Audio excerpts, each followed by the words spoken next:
video was produced by the Resilient Reefs Initiative, a program run by the Great Barrier Reef Foundation in Australia. Delivered in collaboration with experts around the world, Resilient Reefs is partnering with communities at 5 World Heritage coral reef sites to respond to the threat of climate change on the reefs and their local communities. In New Caledonia, we're proud to partner with the Southern Province in the sustainable and joint management of turtles with customary representatives. Around the world, First Nations people are leading the way, nurturing endangered turtle populations to ensure their survival. This video shares a few of their stories and turtle management stories more broadly. My name's Brian Singleton. I'm the Senior Ranger with the Yirrakanji Land and Sea Program with Dulwuru. We're based in Cairns and we're a ranger group that looks after our country from Cairns to Port Douglas, so we're coastal seafaring people. So I'm Gavin Singleton. I am the project manager of Dulwuru Aboriginal Corporation, also part of the Yirrakanji Trish Group. So our TUMRA was created back in 2012, some 8 years ago. We're a group of younger generation of us Trish Loners. Were really concerned about our sea country, our Kulbul, which is our language for sea and ocean. We gradually learned about what was happening on the Great Barrier Reef, particularly impacts to turtles and dugong and other issues that are happening on the reef. We decided to develop a traditional use of marine resources agreement, also known as the TUMRA, and working in partnership with both the Commonwealth Government, being represented by the Great Barrier Reef Marine Park Authority, and also with the state government, the marine parks, and around developing that TUMRA, which is like a sea country planning instrument on our sea country, about joint management and how we look after these two important species, but also looking at sea country as a whole, which is really important to everything, part of our identity as sea country traditional owners. The reasons why we looked at developing that TUMRA at that time was because of the hunting of turtles.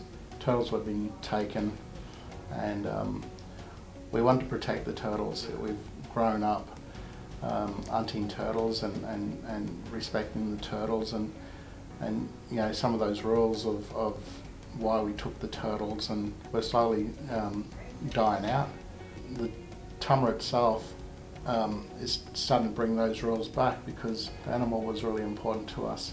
It fed us when we needed feeding. It was part of a very special meal for when we celebrated something. It wasn't something that you could just go out and take. It would be something that if you got permission to take it from our elders, you would thank the animal for giving up its life to be part of that celebration or to feed your family. Now we've got a responsibility on looking after the turtle, and then going back to our core values, our law, our custom, which really tells us on how we be sustainable, because sustainability, conservation was embedded in our law. It was part of our ethos, our way.